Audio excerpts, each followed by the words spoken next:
যোগ সাজেশ করে বিশ্ববিদ্যালয়ের শিক্ষক, চিকিৎসক, প্রকৌশলী, গবেষক, কবি, সাহিত্যিক, সাংবাদিক অনেককেই তারা তুলে নিয়ে গিয়ে হত্যা করে এবং এই নিয়ে আমরা আমাদের সর্বশ্রেষ্ঠ সন্তানদেরকে হারাই। এটা একটা পরিকল্পিত হত্যাকাণ্ড ছিল। বাংলাদেশকে সম্পূর্ণভাবে মেধাহীন করে দেওয়ার জন্য এই হত্যাকাণ্ড করা হয়েছে। আজকে আমাদের এই দিনে বারবার আমরা সেই কথা মনে করি এবং আমাদের স্বাধীনতার চেতনা, সেই চেতনাকে আমরা সামনের দিকে এগিয়ে নিয়ে আসি।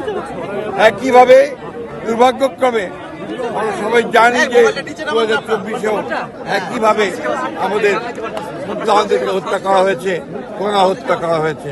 আমরা সেই জন্যে আজকে বাংলাদেশ যখন একটা নতুন অধ্যায়ের দিকে, একটা নতুন সূর্য দেখছে, স্বপ্ন দেখছে, বাংলাদেশের মানুষ একটা নির্বাচনের মাধ্যমে একটা গণতান্ত্রিক বাংলাদেশ নির্মাণ করবে, সেই সময় আবার নতুন করে বাংলাদেশের শত্রুরা এই হত্যাকাণ্ডে মেতে উঠেছে।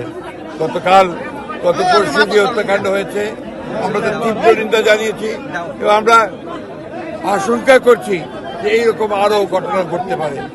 আমরা বাংলাদেশ জাতীয় দলের পক্ষ থেকে আমাদের নেত্রী, যিনি অত্যন্ত অসুস্থ, আমাদের দেশনেত্রী বেগম খালেদা জিয়া, তার পক্ষ থেকে আমাদের নেতা জনাব তারেক রহমান, ভারপ্রাপ্ত চেয়ারম্যান তারেক রহমানের পক্ষ থেকে আজকে আমরা এই শহীদ বুদ্ধিজীবী স্মৃতিসৌধে এসেছিলাম।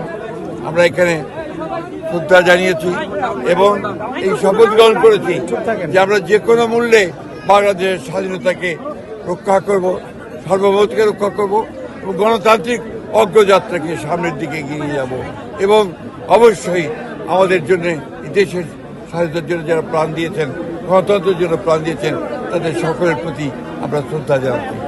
আমাদের নেতা, আমাদের প্রতিষ্ঠাতা, বাংলাদেশ স্বাধীনতার ঘোষক শহীদ প্রেসিডেন্ট জিয়াউর রহমান এই বাংলাদেশের যে আমূল পরিবর্তন নিয়ে এসেছেন তার প্রতি আমরা গভীর শ্রদ্ধা জানাচ্ছি।